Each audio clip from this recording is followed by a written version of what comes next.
Let me be the first to welcome you to the Micklin Law Group's webinar series. Micklin Law Group is a law firm concentrated in empowering men and fathers in divorce, custody, and family law matters, with offices in Nutley, Montclair, and Saddlebrook, New Jersey. We will be jumping into this webinar in just a moment.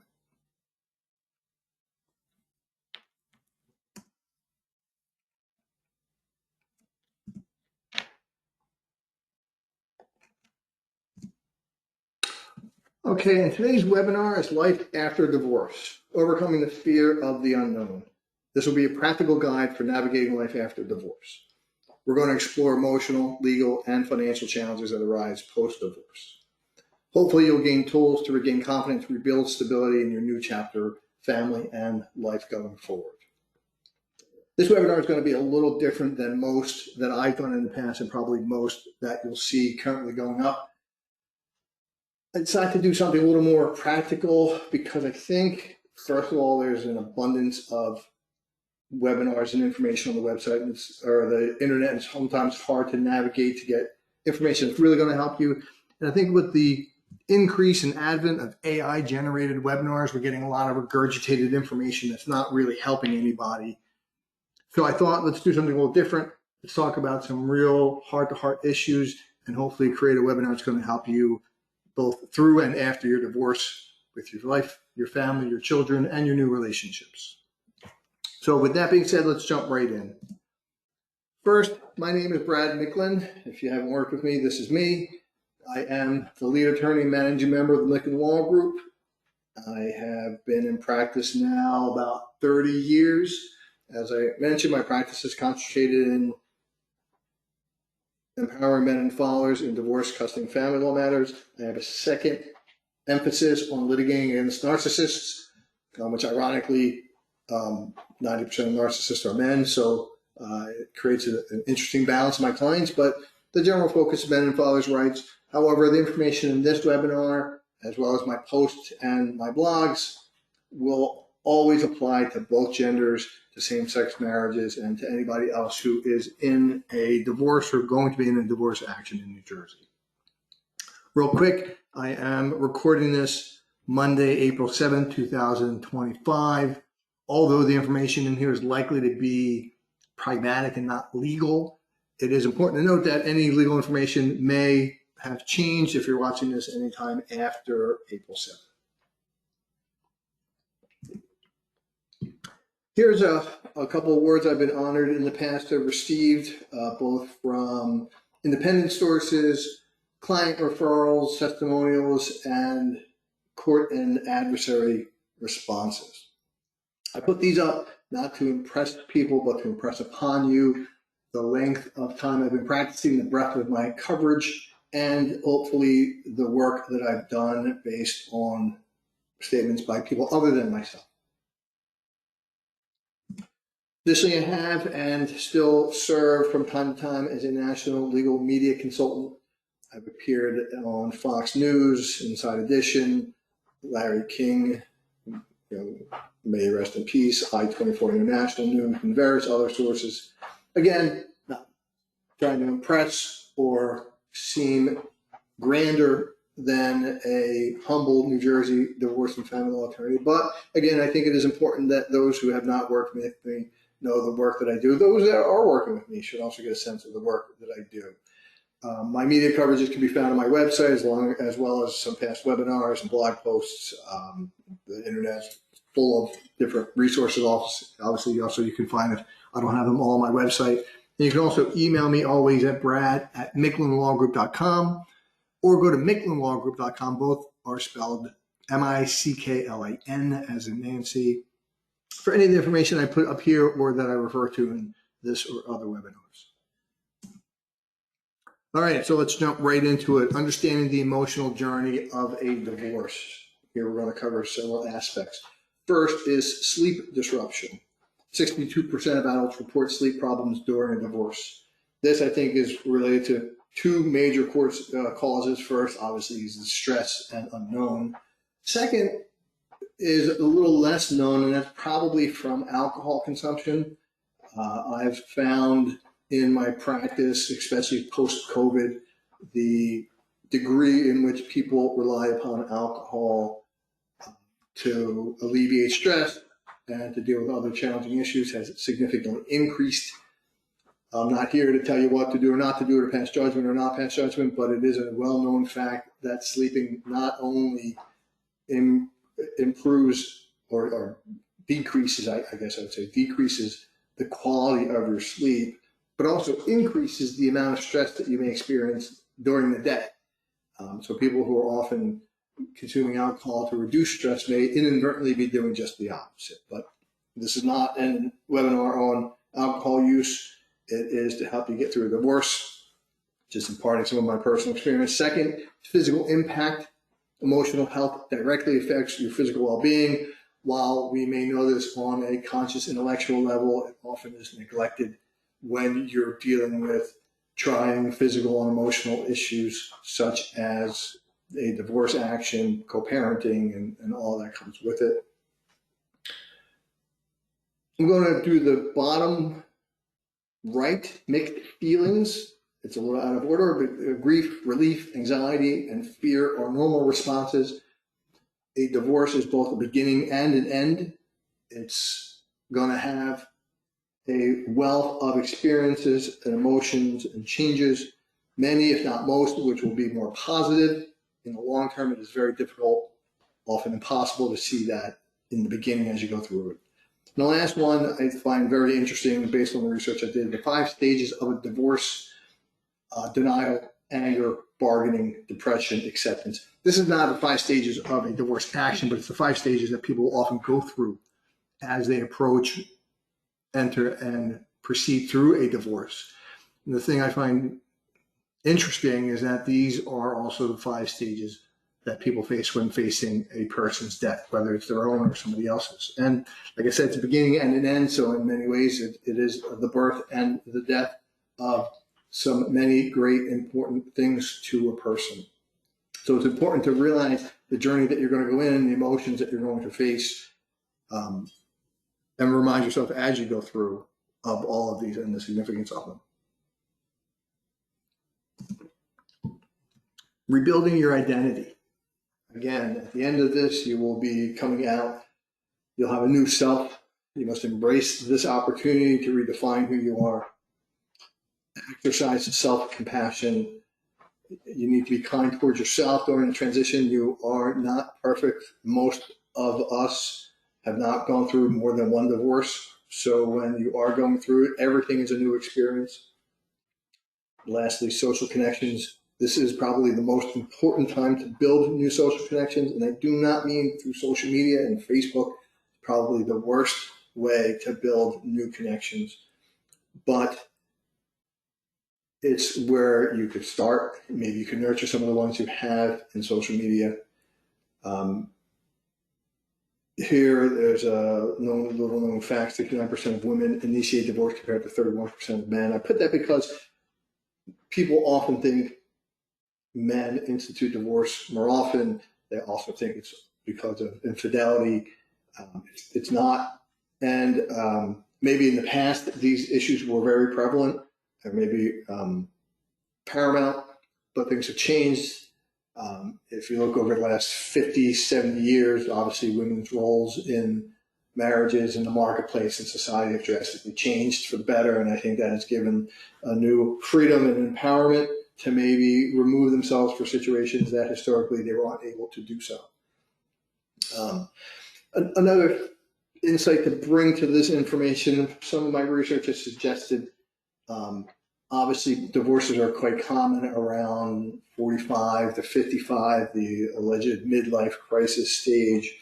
And I read recently where people hypothesize that the challenge and significance of one's midlife crisis is directly proportionate to the amount of change or suppression of themselves they felt forced to do as a younger man or woman. Meaning, the longer that you spent trying to build your career, trying to save your money, trying to be a good professional or a good parent or a good spouse, while denying your interests, your freedoms, your passions, your fears, will directly relate to how difficult or challenging a midlife crisis can be.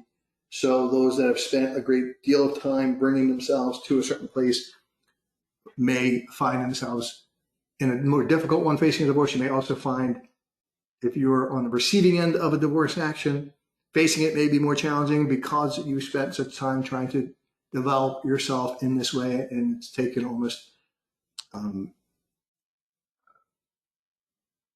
as a denial of that action or rejection of those efforts. Again, I'm not here to be a psychologist. I'm just imparting knowledge that my research and personal experience has brought me to see throughout the many divorces I've helped people through.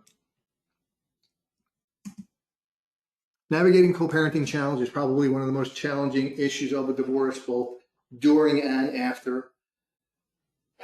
Several things that I think a person certainly needs to bring to their post-divorce parenting schedules is, one, a consistent routine. Children thrive through predictability and clear boundaries. I don't need to tell any parent this. I'm sure they know from raising them. And this is sort of a new birth for them too. They're creating new relationships, new schedules. They need that same consistency and predictability that they needed as they were growing in the new household, in the new situation. You know, they're going through their own circle of experiences, and this will help them significantly. Both they and you need to have effective communication. You and your spouse or ex-spouse need to have effective communication between one another and your children. And all of these exchanges, both with your spouse and your children, must be focused on the children's needs. Often I find a lot of people are so emotionally wrapped in their divorce, they are unable to see the harm they're doing to their children. They can't see that something negative about their spouse, or something negative they say, hurts children. So it's important to realize this. Obviously, put your children first. As far as practical ways to communicate, there are a lot of apps that are developed. Most commonly used in New Jersey is Our Family Wizard. Another one I heard of is App Close, I believe it's called, CLOSE. I know more about Our Family Wizard. I know it's got a nominal cost to it, but App Close does not. But I believe both of them, but I know Our Family Wizard allows you to create chains of conversation so you can reply to an earlier conversation and keep it chronologically ordered. You can also print out these if, unfortunately, you need them for court or to establish a point to your spouse. They also generally allow you to upload calendar events, medical receipts, or other receipts, extracurricular receipts for payment, things like that. So going on, emotional support.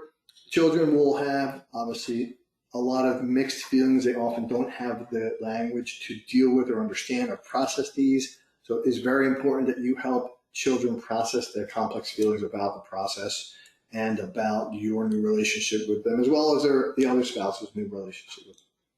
And lastly, create and honor that you and your ex-spouse will be creating new traditions for the family. Not only is it important to create meaningful family rituals in your new structure, but also to understand that your spouse may be doing so. You and your ex-spouse may have new partners and new spouses that will be creating new traditions that also need to be recognized and honored. Financial realities after divorce. And I'm going to give you the information that I came across. It's difficult to indicate if this is entirely correct because there's such a wealth of information and such a significant gaps between different divorces. But the researchers suggested 70% of couples without assets have a 70% chance, a higher risk of getting divorced. The belief is because the financial pressures that lead to a divorce are significantly higher in those that do not have sufficient assets, both for their current lifestyles and for retirement planning. The research has suggested the average cost of a divorce can be about $15,000 it says per couple, I think that's per person. And again, it's an average cost. So along with every average, some are lower, some are higher. In my experience, those that come to my office are going to be there, if not higher. Rarely is it going to be lower because there are always paperwork and issues. There are resources. If you think that you have a relatively simple divorce, I'll be the first person to tell a client not to hire any lawyer, even us. Go to a place like divorcecenter.com where they process the paperwork for a fraction of the fee. They'll serve it. They'll tell you, or they'll file it. They'll tell you how to serve it, or they do actually go and have it served. The fees are nominal, but it's only helpful if your case has no issues and is truly uncontested. I will not go into what defines uncontested. Many people think they have one or want one, and they do not.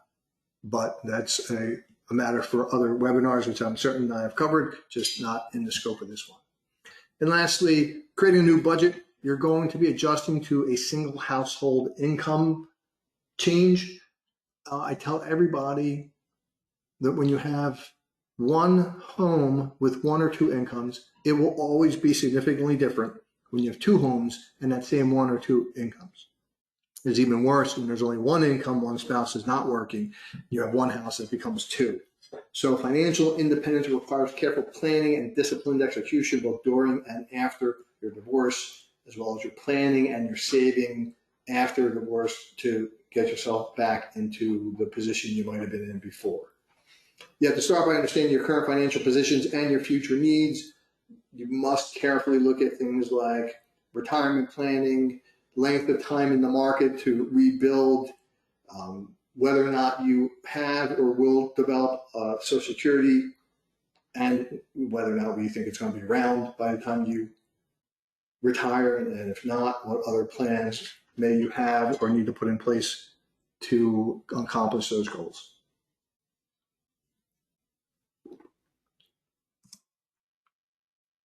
Legal considerance post-decree, meaning after your divorce. All of these are very important. Please pay attention and take this advice. First of all, last will and testament. Why should you update it? You're going to remove your ex-spouse as beneficiary, and you should do it immediately. Now, in New Jersey, the current law says that your will be revoked by what's called operation of law upon the filing of divorce, which means it will be eliminated as if you don't have a will. But if you should pass during the divorce or before you get your final paperwork and you have not drafted a new will, the question is whether or not you are still married or not, depending on the timing. Even if it is post-decree, you want to ensure that your assets are going in the method and to the person that you want. For instance, you may want to leave your assets to your children, but if you do so without a will, they will go directly to your ex-spouse, who will manage them in trust for the children, but without proper guidelines. That is a very broad and vague definition and has very little, you have very little control over what happens. So for instance, if they want to buy a new house because they say it's good for their children, but they're moving themselves and their new partner into it, you have nothing to say about it because you are gone. Insurance policies, update your beneficiaries. I have within 30 days because you can't do it at least until either you have final divorce papers, you have permission of the court if it's before your final divorce, or you have their consent. So New Jersey has a law that says you cannot change insurance policies during a divorce without court order or written, not, it doesn't say written, but it should be written consent from your spouse. After the divorce, many will have insurance obligations in their settlement agreements. So obviously, you cannot change anything that will conflict with that. But insurance policies do not get revoked by operational law like your will or your trust does, or not your trust, your will does. So if you have insurance policies, they are assets that pass outside of your will. They need to be changed as soon as you can, as soon as you're lawfully allowed to do so. Property titles, your deed, and any kind of real property that you own, you have to transfer ownerships. Do it as per the degree. You may have taken property, but you can change the title entirely. You may be holding property, you may be selling the property. One important concern when we're talking about real estate, which is primarily what I'm referring to when I talk about property titles. I mean, there's automobiles and there could be accounts that are considered property titles, but this is really for real estate primarily, automobiles secondarily. If you have a mortgage or a car loan or any kind of secured loan against the property that is being transferred, those instruments, the loan agreements, will often usually say that any transfer to it is an automatic default that allows the lender to accelerate collection, meaning your mortgage, for instance, probably has a clause that if you transfer a title while you have that mortgage, that the mortgage company has the right to accelerate the collection and foreclose on your house and demand full payment of the mortgage balance due. Now, in my practice, I've not seen that happen. Generally, banks do not want your property. They want your mortgage payments, but that doesn't mean it can't happen. That doesn't mean it doesn't happen. It means I haven't seen it happen. But don't be the first to see it happen. Transfer property only after consultation with an attorney, a financial advisor, and reviewing the document that gave you the loan if you have one before you took it. Court orders. First of all, read them. I can't tell you how many people I have that come to me with a divorce agreement, a divorce court order. They have no idea what it says. They have no idea what it means. It has nothing to do with a person's intelligence level. It has to do with their experience reading these types of documents. They're very terse, they're very dense, they're very difficult to read. Most people don't have experience reading them, so they don't. And that can be the kiss of death. Secondly, many can be modified by what would be a substantial change of circumstances.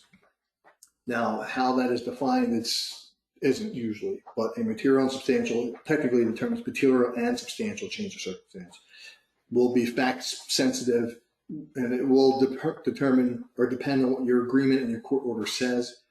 Most things of a financial obligation, most things as a custodial or parental obligation can be modified by a material and substantial change of circumstances. Often, even if there's language saying it can't, it often can be. So be familiar with the obligations. Speak to a lawyer if you're unfamiliar with the obligations, as well as how and when you can modify them. Lastly, all account titles, credit cards, retirement accounts, asset accounts of any type. So I'm trying to be broad. Security accounts, investment accounts, anything other than what we've already talked about, because people forget. So if you have a credit card that your spouse has access to, then they still have access to it. And if you don't realize it, or you have a lot of transactions, you're not paying attention, they may continue to use it. Retirement accounts, similar to insurance policies, they do not pass by your estate plan, so changing your will doesn't change who gets your retirement account. If you get divorced and you die without changing the beneficiary of your retirement account, that person, your ex-spouse, can argue that was your intention, that you would have changed it had you not wanted them to inherit. And most often people just forget. They don't know that they have the accounts. They don't know they have to be changed. Many don't even know who is named as the beneficiary. These need to be changed immediately before the ink is even dry. Besides the issues I mentioned with inheritance or access or retirement, it is and can be a mess. So again, handle all of these issues immediately as per the type of agreement and the advice given here. When in doubt, talk to a lawyer. Build a support system. Professional support, community resources, and developing personal boundaries. Professional support. Look for therapists specializing in divorce recovery. They can be professional or interpersonal. There are a lot of support groups that are popping up. Therapists and support groups are often also meeting virtually, which makes the access to more of them much greater, so because you're not bound to your geographical area. Financial advisors for post-divorce planning, very crucial. Hopefully you used a financial advisor during a divorce, but now, as I mentioned earlier, you have inheritance issues, you may have trust planning for your children, you have retirement planning, and you need to rebuild. And the best way to start that is by talking to a financial advisor. Career counselors for work transitions. This is important not only if you are going into a new profession or career, but especially if you have an obligation to your ex-spouse based on the old one. So if you're going to be making a move, you may need to support how that is beneficial, both financially, emotionally, for you, for your children, for your future, possibly for your ex-spouse. So a career counselor will help you identify those issues and enunciate them if that is your goal. Community resources along the same lines as I started, local support groups for divorcees, co-parenting classes and workshops, and volunteer opportunities for building connections. I know this sounds all like fluffy and nice, and people think, well, I don't have the time for that. But many people claim the more you give, the better you feel. You spent probably a lot of time in divorce in self-preservation mode, protecting you, protecting your children, protecting your future, protecting your assets. Here's a chance to get together with other people, other going through the similar issues, but maybe different walks of life, volunteer opportunities, people that don't have even the opportunities that you have. It makes you greatly appreciate those that you have, even though they may have not seemed as great coming out of the divorce.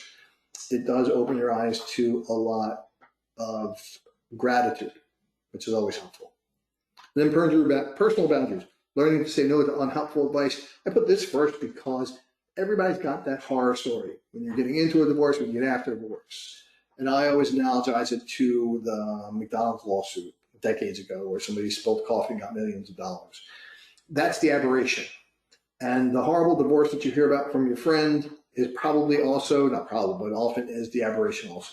Now, while a lot of divorces are ugly, don't get me wrong, they're not all ugly. They're not all court and trial based. They're not all contentious. Those are the ones that you hear about because those are the ones people like to share. Those are the ones that get the most media attention. That is not that's not the norm. So when people try to tell you that and try to prepare you for that, yes, it may be helpful, but learn to be able to reject, even if it's inside, mentally, just reject the advice that you're getting. Limit your exposure to negative influences along the same line, same thing, and protect your emotional energy. It's all kind of the same thing. I know that sounds a little metaphysical, a little out there, but your mental state is the most important thing, and it's going to be what gets you through and gets you moving after your divorce. Moving forward from survival to thriving. First, set boundaries. As I said in the past line, protect your emotional well-being in all of your relationships. One, in your relationship to yourself, to your ex-spouse, to your children, to your new partners. Create goals, develop meaningful objectives for your next chapter. This doesn't have to be financial, although it can be and maybe should be. It goes along with the other issues about planning for your retirement. But like I said, this is a new chapter in your life. You're a new person, you have new relationships. Even you have a new relationship to your ex-spouse, because now your ex-spouse. You have a new relationship to your children. You have new schedules. You have a new relationship even to the assets that you held. So it might be worthwhile to sit and think about, what do you want from this new chapter of life? Do you want to rebuild financially? Do you want to learn your lesson and realize you spent too much time building and worrying about finances? Now you want to work on yourself. Maybe you want to make sure that your children are provided for. Whatever it is, start by creating goals. Picture what you're looking for and then take steps towards that. And then embrace growth.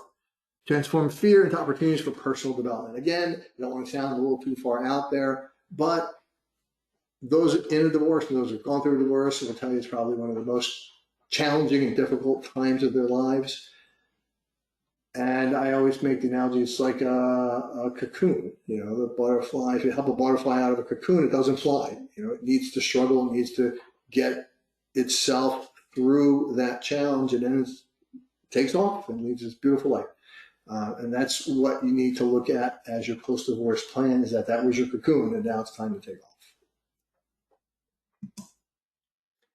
So if you need any legal advice, you have any questions about these matters, again, my name is Brad Micklin. You can visit me at MicklinLawGroup.com, MicklinLawGroup.com.